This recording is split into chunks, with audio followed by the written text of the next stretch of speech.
Welcome, everyone, to Senior Care Insights, your channel all about senior health and well-being. Glad to be here. Today, we're doing a deep dive into some nutrients that are, well, super important, but maybe don't always get the spotlight. That's right. Things that really impact how we feel and function as we age. We've got two specialists with us, experienced in geriatric health and psychology, to really unpack this. We'll be looking at some key vitamins, minerals, things that help keep us strong. Exactly. We often focus on specific conditions, right? We do. But today, it's about the foundation. Good nutrition, the building blocks for well-being, especially later in life. Couldn't agree more.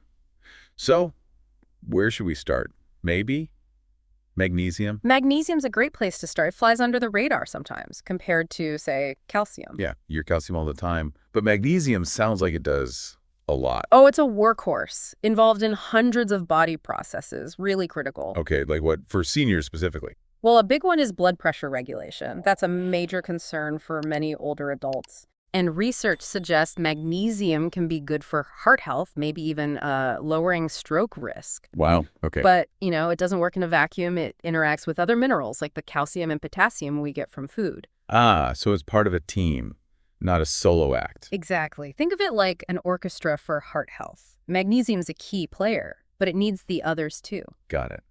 Now, what about migraines? I've heard whispers about magnesium helping there. Yes, there's some decent evidence. Higher magnesium levels might actually reduce how often people get migraines. Really? How much are we talking? Some studies suggest dosages around 400 to 600 milligrams per day for relief. But, and this is important, that's definitely something to discuss with a doctor, you wouldn't just start taking high doses on your own. Right, always check first. Good advice. Okay. Okay, switching gears slightly.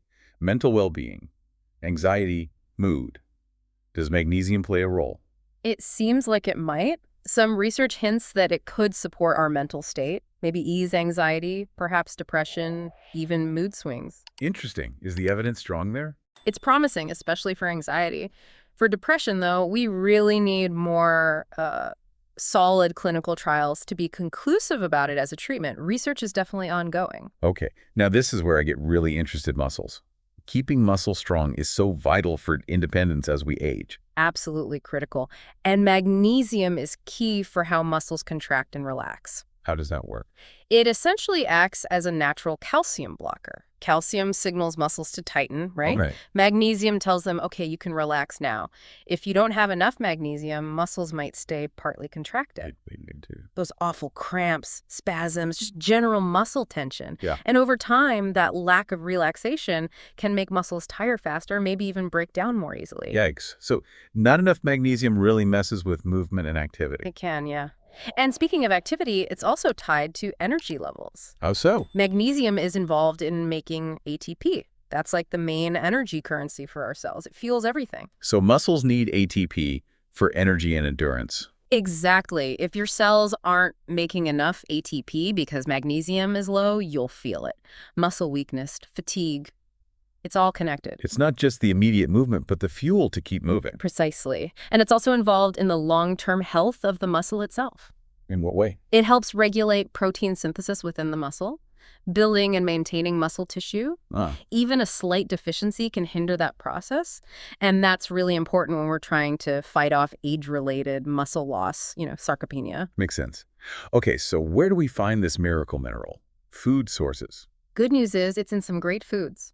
Dark leafy greens, think spinach, kale. Okay. Nuts, seeds, whole grains, beans, all good sources. But is diet always enough for seniors? That's the thing. Often it's not. Many older adults just don't get enough magnesium through diet alone. And are there things that make it worse, like medications? Yes, unfortunately. Some common meds seniors take can actually lower magnesium levels. Which ones? Things like diuretics, proton pump inhibitors for acid reflux, some antibiotics too. So if you're on those meds, it's worth checking magnesium levels. Definitely worth a chat with your doctor about it, yes. And the signs of low magnesium, are they obvious? That's the tricky part. Symptoms like fatigue, weakness, muscle cramps. Yeah. They can easily be brushed off as just, getting older. So it could be hiding in plain sight.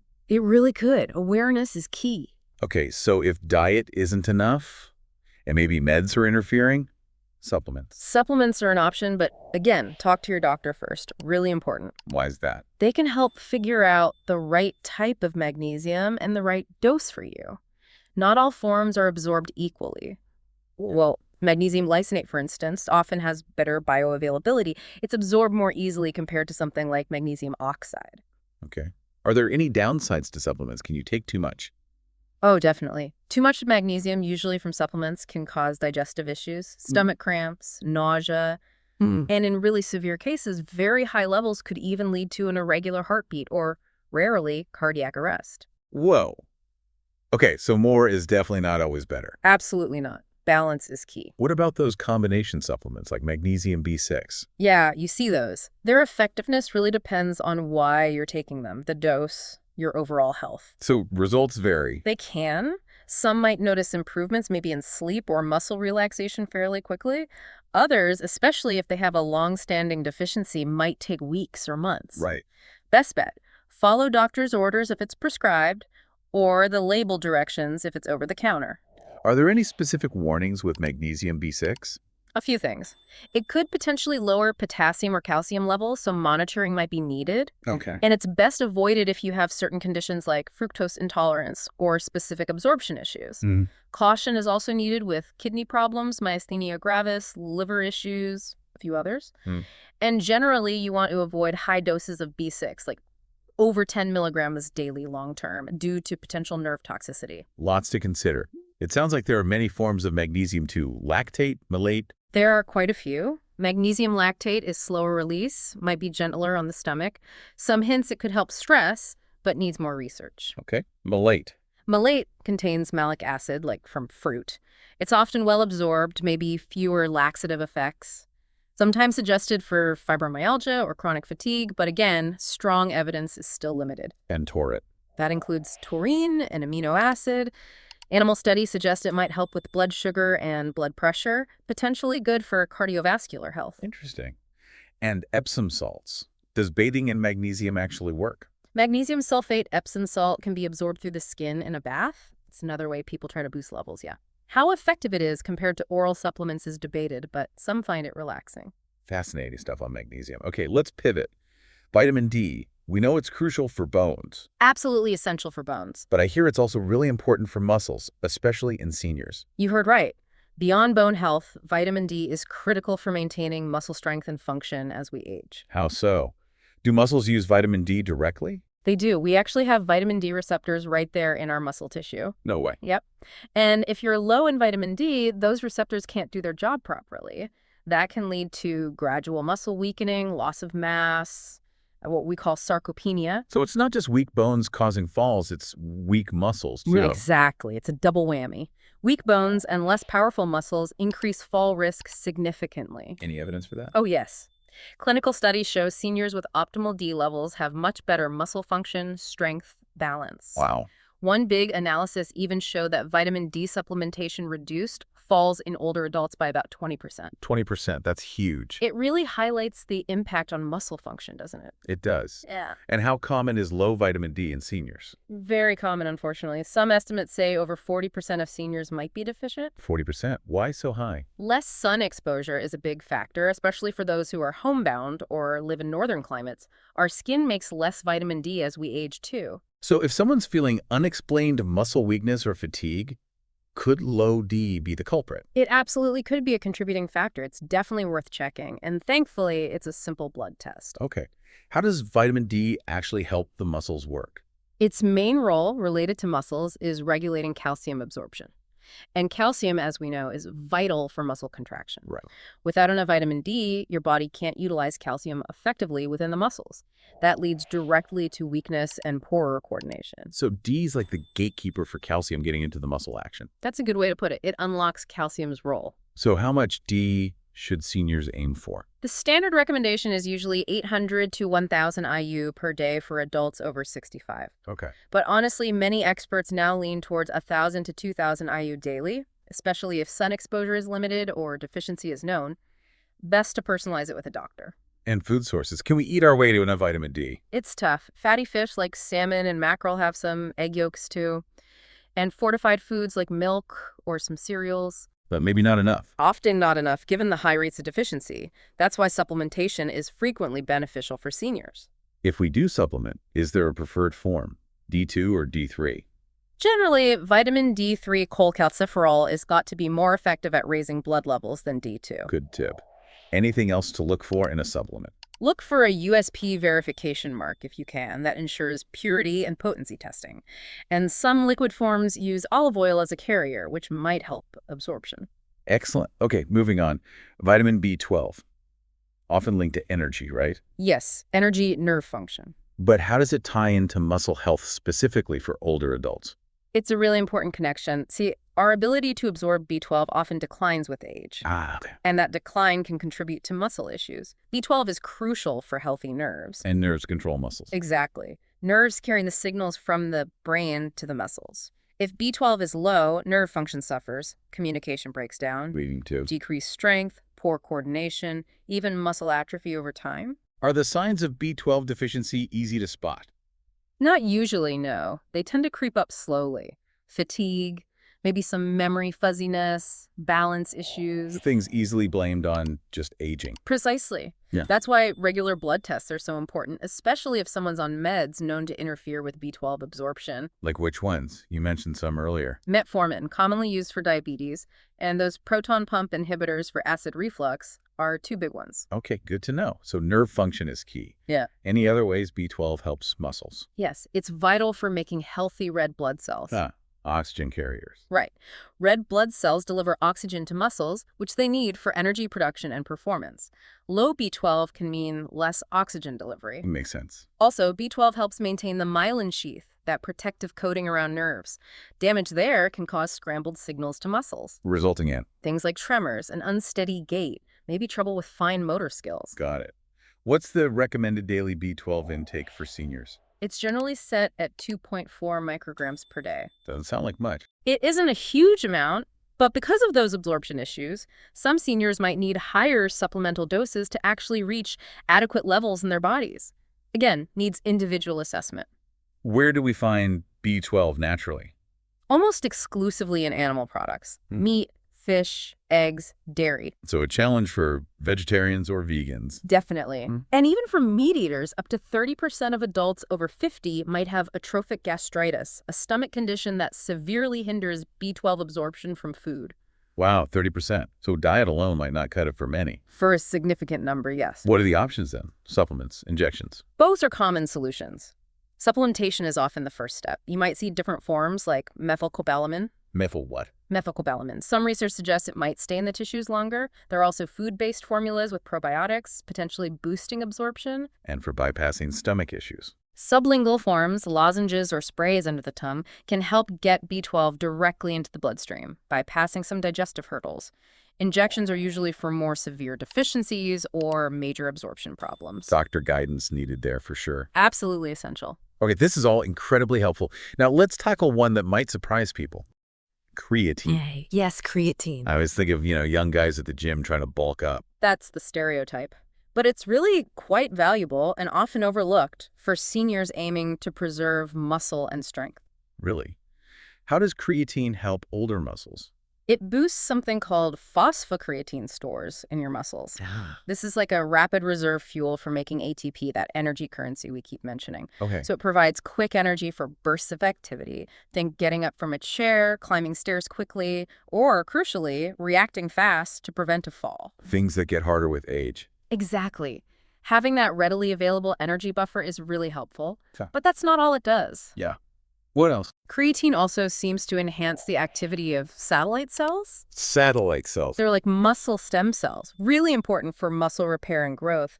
Their activity naturally declines quite a bit after age 60 or so. And creatine helps them. Studies suggest creatine supplementation can actually increase the activation of these satellite cells, helping muscles repair and potentially even grow a bit. That's amazing. So it might actually help rebuild, not just slow the decline. That's the potential, yes.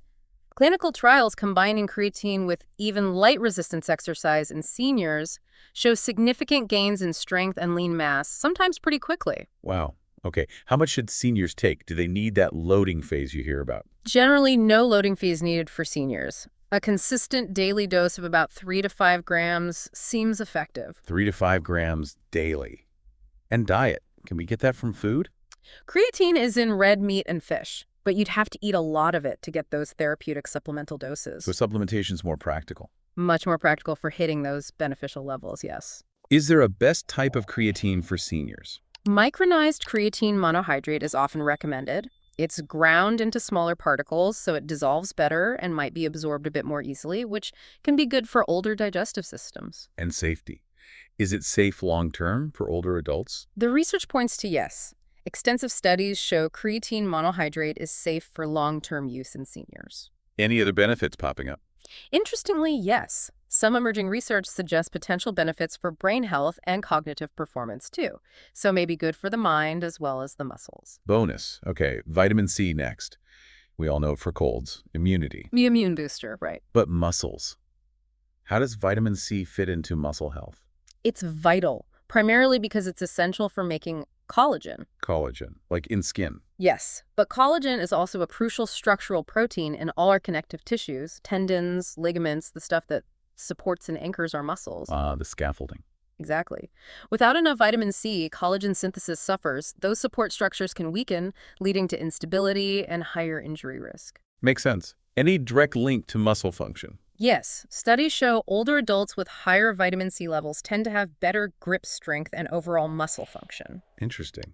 What else does C do for muscles? It's a potent antioxidant. It helps protect muscle tissue from oxidative stress, damage from free radicals, which contributes to age-related weakness and atrophy. Okay, protection. Anything else? It also plays a role in energy production within muscle cells. It's needed to synthesize carnitine. Carnitine. Carnitine helps transport fats into the mitochondria to be burned for energy. Low C could mean less efficient energy production, contributing to fatigue. Wow, C does a lot for muscles. How much do seniors need? The basic RDA is 75-90 milligrams daily. But for optimal muscle health, many experts suggest aiming higher, maybe 200 to 400 milligrams. And food sources are plentiful, right? Oh, yeah. Citrus fruits, berries, peppers, tomatoes, broccoli, even potatoes have vitamin C. Lots of fruits and veggies. But we need it consistently. Our bodies don't store it well. That's right. Unlike fat-soluble vitamins, C is water-soluble. We don't store it for long, so daily intake is important to keep levels up. And if supplementing, any specific types to look for? Some forms include bioflavonoids, plant compounds that might enhance absorption and activity. Liposomal vitamin C is another option designed for significantly higher bioavailability. Liposomal. Okay, good Yeah. to know. Last one on our list, coenzyme Q10. CoQ10. Right, CoQ10. Not technically a vitamin, but vitamin-like. Often linked to energy, heart health. Yes, very much so. And critically important for muscle health at the cellular level where the energy action happens. How does it work in muscles? It's concentrated in the mitochondria, the powerhouses of our cells, especially muscle cells. CoQ10 is essential for the process that generates most of our ATP energy. Back to ATP. Back to ATP. And unfortunately, our natural CoQ10 levels tend to drop significantly as we age. Leading to less energy production in the muscles. Exactly. That energy deficit is a key factor in the muscle weakness and fatigue often associated with aging. The muscle cell batteries just aren't holding their charge as well.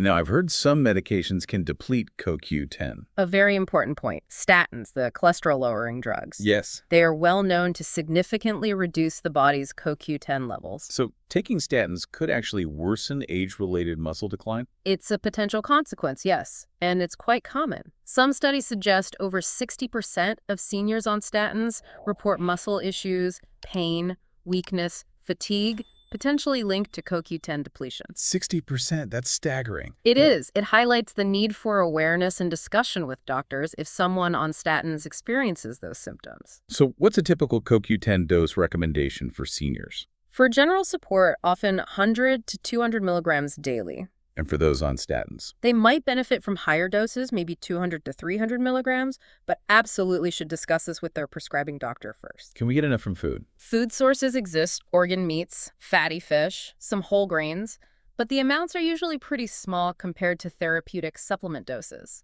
So supplementation is often necessary for a real impact. For achieving those levels linked to benefits, often yes. Any tips for choosing a CoQ10 supplement? Absorption issues. Yes, CoQ10 is fat-soluble, so absorption can be tricky. Look for high absorption forms. Ubiquinol is often considered more readily usable than ubiquinone. Ubiquinol. Right, or formulations that include things like bioperine, black pepper extract. or are made water-soluble to enhance uptake. Okay. Wow. So magnesium, D, B12, creatine C, CoQ10. It really sounds like they all work together. Absolutely. It's a synergistic effect. Yeah. They each have unique roles, but they complement each other beautifully for muscle maintenance, energy, repair, the whole picture. It's not just about one magic bullet. Not at all. It's about having all the key players on the field working as a team. And ideally, getting them from food first. Always the best approach. A varied diet rich in vegetables, fruits, lean proteins, nuts, seeds, whole grains that provides these nutrients plus fiber, phytochemicals, everything else. But supplements can fill the gaps. They can be very useful, especially when dietary intake is insufficient or needs are higher due to age or medication. And just to remind everyone, why is preserving muscle mass so important as we age? Oh, it's fundamental. It's crucial for maintaining independence, performing daily tasks, reducing fall risk, keeping metabolism active, improving overall quality of life. Everything, really. Strong muscles equal a more engaged, active life. You got it. It's a cornerstone of healthy aging. So if listeners are concerned, maybe feeling some of these symptoms, what's the first step? Talk to your doctor. Discuss your symptoms, your diet, your medications. They can assess your situation, maybe order some blood tests for deficiencies. Like for vitamin D or B12? Exactly.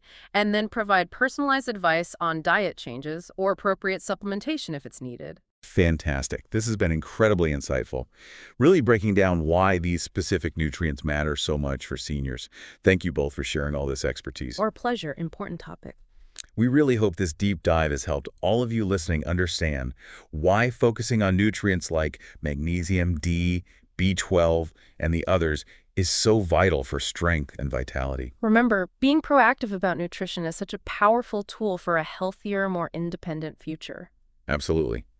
Well, that wraps up our discussion for today. If you found this valuable, please do give the video a thumbs up. And share it with friends or family who might benefit. We'd love to hear your thoughts or questions too, so drop them in the comments below. Definitely. And crucially, if you haven't already, please subscribe to Senior Care Insights and hit that notification bell so you don't miss our future deep dives. Stay informed.